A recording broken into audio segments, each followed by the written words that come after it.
By the close of the first quarter of 2026, the United Kingdom solidified its position as the preeminent artificial intelligence ecosystem in Europe. The market rapidly transitioned from speculative innovation to a highly capitalized industry, reaching a combined valuation of $230 billion. To understand the sheer gravity of this growth, look at this proportional area chart of the entire British technology ecosystem. Artificial intelligence startups now capture over 33% of all domestic venture capital, the highest proportional share ever recorded in the UK. This influx of capital has created an incubation powerhouse. The UK is currently home to over 2,300 venture-backed AI enterprises, consistently producing early-stage startups and frontier intellectual property at a cadence that matches the United States. But underneath these headline valuations lies a severe structural vulnerability. Among industry leaders, a damaging narrative has taken hold. The UK builds the future, but allows foreign powers to own it. This is known as the scale-up paradox. The British financial architecture flawlessly executes the initial incubation phase, but chronically fails to provide late-stage scaling liquidity. Because domestic capital cannot retain these maturing companies, the world's most dense and innovative startup pipeline is effectively operating as a multi-billion-dollar feeder system for multinational technology conglomerates. To understand why these startups are being acquired so aggressively, we have to look at how venture capital strategy shifted. Investors stepped back from horizontal AI, the broad foundational models completely dominated by massive US hyperscalers like OpenAI and Anthropic. Instead, funding hyper-concentrated into verticalized applied AI. Founders are now engineering highly specialized, bespoke models designed to solve very specific, defensible business problems. This schematic maps the new architecture. A generic foundational AI attempts to process a specialized workflow, but hits a wall, a proprietary data moat. Startups must hold exclusive data so horizontal models cannot replicate their utility. Because AI-driven automation replaces vast swaths of an enterprise's internal headcount, these AI-native companies operate with minimal staff and achieve hyper-profitability almost instantly. They are reaching billion-dollar unicorn valuations in half the time required by traditional software startups.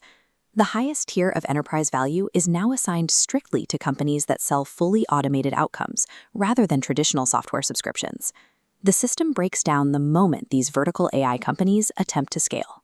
When a British startup moves past its initial success and reaches the late-stage scaling phase, domestic venture capital simply evaporates. This bar chart reveals the exact scale of the financial mismatch. At the early incubation stages, British and US funding are roughly at parity. But transitioning to the late-stage scaling phase, US investors outspend their British counterparts by 9 times. Facing this capital chasm, British founders are cornered. To secure the massive liquidity required to scale globally, they are regularly forced to relocate abroad or accept total acquisition by foreign private equity. The most glaring example is Darktrace. Founded in Cambridge, it was the crown jewel of British cybersecurity. In late 2024, it was acquired by a US software investment firm in an all-cash transaction valued at $5.3 billion. The hardware sector suffered a similar loss. GraphCore was specifically engineered to be a sovereign alternative to NVIDIA, but succumbed to commercial pressure and was entirely absorbed by Japan's SoftBank Group.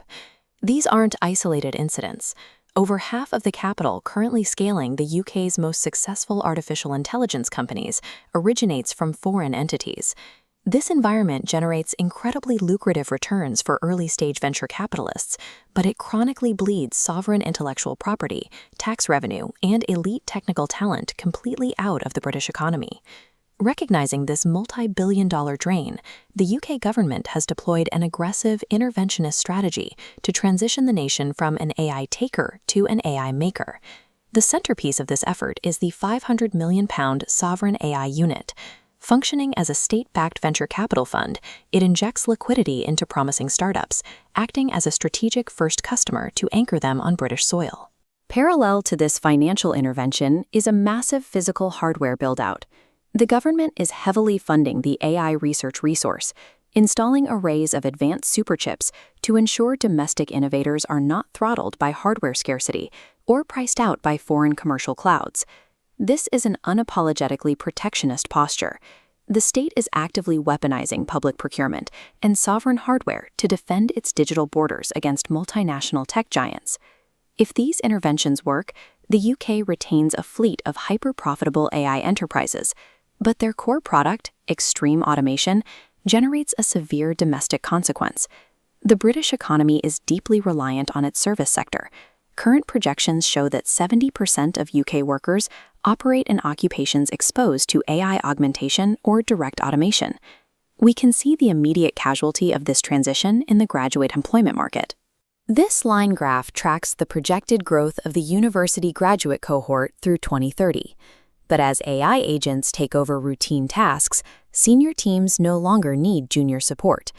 Entry-level positions collapse, locking out nearly 169,000 newly educated professionals every year.